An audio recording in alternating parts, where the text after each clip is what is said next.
The next speech we're actually going to be doing is called a speech to inform, or often just referred to as an informative speech. Um, what's important to know about this particular speech is you're going to choose a topic on something that you want to inform your audience about. Now, what you should not be choosing is something that you already know everything about. Because if you're not looking up information and doing research on whatever topic you're doing, then you're not going to have a good speech. That's a huge part of the problem with a lot of speeches that I see that are supposed to be informative.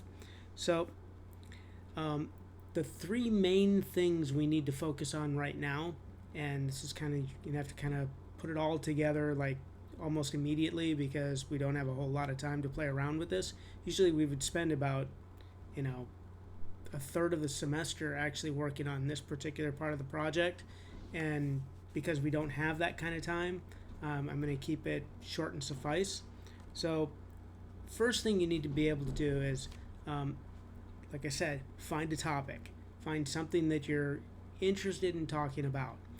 After you've done that, what you're going to then have to do is you're going to have to research that topic so you have new information. So you're not just coming in and saying you know something about soccer, so you then go in and tell everybody about soccer because you've been playing it for years. That's not an informative topic or an informative speech, and it would not work for this kind of an environment. For this environment, you generally have to know very little to maybe a little bit of information, and then you do the research from there and just try to get as much information as you can to add to whatever you're actually going to be saying. Now, I do require at least three different topics. So what that means is, after you, if you're in the middle of your speech and you're starting to talk about whatever your issue is, and say it was on soccer, and I could say according to the World Journal of Soccer that was published in 1972. I'm making all this up because I don't know when it would have been posted, but anyway, and the author was John Smith, and John Smith stated the following. That's a quotation. That's the kind of quotation that you need to do when you're actually giving your speech. That comes from the research that you actually do. So it's not something you just kind of gloss over or don't include. If you're not telling me where you got your information during your speech, you didn't get any information. And so don't be that person. Um, the other thing is the language you choose. Now it's pretty easy to focus on, good language, such as if you would have written it down for an English paper, that's probably the kind of good language that you would generally want to use. You want to avoid stuff like jargon, which is like how people speak in a particular discipline. So if I was doing a speech on physics, I would talk about all sorts of things that people would understand if they were in physics. Keep it in mind, your audience, if they're not all physicists, you can completely lose them and your speech won't go very far. The other thing is humor. Avoid humor unless you really, really have a masterful stance on how humor works. Because a lot of people think they're funny, but they're not. And when you try to force humor, it's rarely, if ever, something that's going to work.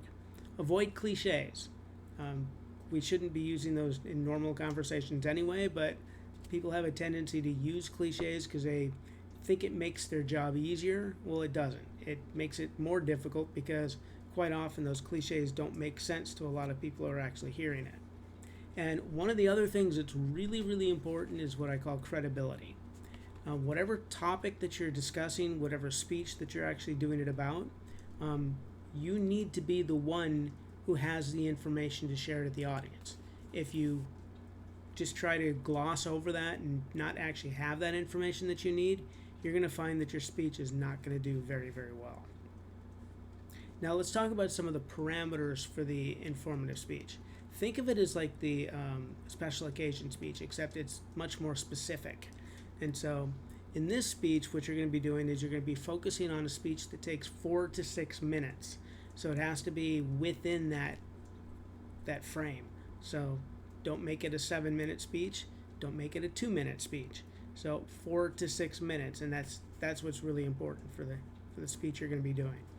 You're going to try to use as good language as you can get. Keeping in mind, like I said, we don't have a whole lot of time to play around with this, so start putting it together, start practicing it, and then upload it. And then the second you upload it, give me the link, and I will actually have an informative topic, one that you can actually use in the discussion board in order to explain where it actually is, so I can look at it and grade it, and we can kind of move forward. We'll be doing the exact same thing for the persuasive, so keep that in the back of your mind. We'll be talking about persuasive in the next lecture, and you need to know some of the things about logical reasoning, and because you're going to be making an argument in that one, whereas this one you're just telling us about information. So the other thing you'll need is a PowerPoint. Now, if you don't know how to do a PowerPoint, I would just highly recommend just going on to one of the Microsoft tutorials on PowerPoint. You don't have to do anything complicated. It just has to be enough so that when you're delivering your speech, you can point back behind you and say, according to this information, and that will be your PowerPoint. And that's what you would share with your actual speech. And that's kind of all I have for that. Remember, 4 to 6 minutes for the informative. And I have due dates. I put out a message earlier today, so it should have exactly when all the stuff is due. I think it's the 20th, if I remember correctly. Yeah, I think it's the 20th. If not, check what I sent out this morning. That should help you finish the speech. That's all I have for that one.